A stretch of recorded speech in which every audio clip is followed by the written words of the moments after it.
We are less than a month away from the NFL draft, which means it's time to bring in our draft experts, Matt Dowdle and Andrew Zung.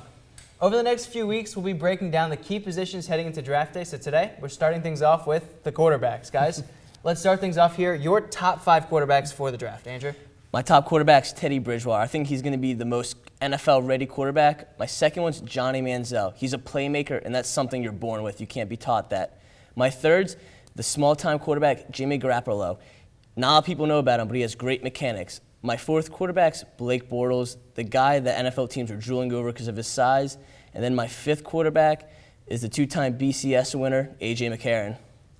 All right, number 1 for me is Blake Bortles. I think it's the highest ceiling of the group, and that's something you cannot overlook. Number 2 is Teddy Bridgewater. He is a proven leader when he's on the field. I think he can be a little bit better than just below Bortles. Number 3 is Jimmy Garoppolo. Like you said, he is a small school guy. Not a lot of guys have known about him, but he does have the arm skills and the footwork to do well in the NFL. 4 is A.J. McCarron, a proven winner. I think he is great when it comes to being in a pass-happy and team management kind of offense. And number 5 is Johnny Manziel, elite athlete, wild card of a player. Okay, so clearly the big difference here is Johnny Manziel, number 2 in yours, number 5 in yours. So why is there such a big difference in rankings here? Like, what's your read on this guy? See, with Johnny Manziel, at first I agree with you. I thought he was a wild card, but the past couple months, definitely with the combine, we've really seen him work on his mechanics, and I think that's the biggest thing. That if he can improve on that, he could be a really solid NFL quarterback.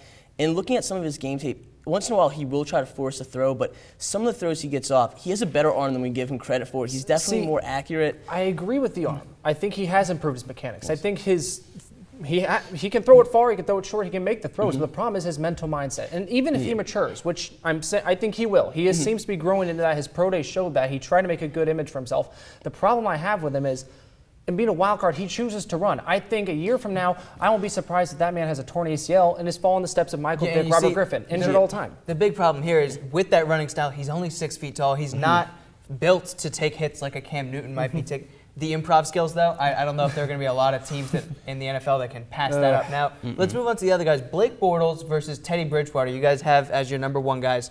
Who is better and who's more NFL ready for a successful career? Look, I love Bridgewater. I think he's great. But Bortles, the biggest thing that I want out of a guy I'm going to potentially draft with my first-round pick, let alone number 1 overall, is the guy who I can think can be the franchise starter for years. And not just a franchise starter if he's number 1, but a guy who can become elite. And I think Bortles has the highest ceiling of them all. He has the size, like we mentioned, but he has the physical tools with his arm and his legs, and he's a good decision maker. He has room to grow. A lot of it. But he's so raw. And looking at the past couple of years, a lot of the raw guys like Blaine Gabbert, and then you look at Christian Ponder, like they never were able to really develop. You need to give him 2 to 3 years to really develop in the NFL. And even with his physical tools, at this point, I really think Bridgewater is the guy with his, you look at his completion percentage in college. He makes good decisions. He's a proven leader, and he was a product of the system. That was a lot of dink and dunk passes short within 5 yards. I don't see that translating well to an NFL offense. If there's any chance of the Gabbert-Christian Ponder comparison, I'm sure that just scared away a bunch of NFL teams right there. But let's move along to a guy who is shooting up draft boards right now. It's Jimmy Garoppolo out of Eastern Illinois.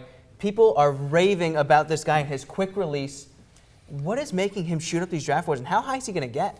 I think he's going to end up being a first rounder in the late first round, which is unbelievable. And I think what's also unbelievable, everyone's comparing him now to Dan Marino's quick release. Looking at the game tape, high praise. It's unbelievable. And I can see it now how he's shown in the 2 combines he's playing. It's been unbelievable what he's done. Plus 53 touchdown passes last year. He elevated his game against the FBS teams, almost pulled off an upset against Northern Illinois. Exactly. You can't ignore the wins. You can't ignore the statistics. And like you said, the release is great. His footwork could use a little bit of improvement. His deep ball accuracy could use a little bit of improvement. But again, that just comes with time. I think he's a great passer. He's quick. He gets the ball out, makes good decisions, and has shown that he can do short to intermediate routes in a pro-style-like offense over time. I think he has great potential. He'll be a project for sure. I think we can agree on that because definitely. Coming out of Eastern Illinois has been tested too much.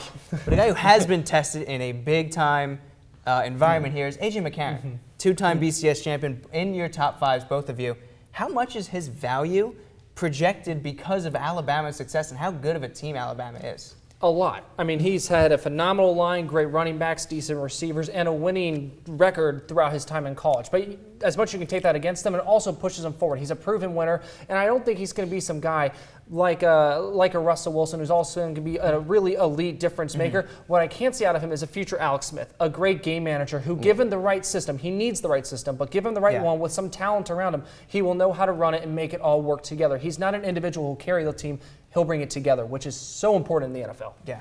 I agree. For a later round team who might be needing that extra, the quarterback to really push them out, like how the Seahawks were in the beginning with Russell Wilson, he's a game manager, but people do overlook some of his skills where he makes good decisions. He's a leader. He has good NFL size too. So I think he actually could have a better career than most people are expecting. Definitely an Alex Smith type of player. I agree. Yeah, and he has been set up in that pro-style offense in Alabama with Nick Saban, a good coach. So we'll see. I just really hope he doesn't get stuck in that bad situation. He'll be doomed if he's in Yeah. Buffalo. You know it's He'll just never going to be- happen. yeah. We have to step away, but coming up next, Jake and our NHL experts are in the lounge ready to preview the Stanley Cup playoffs. Stick around.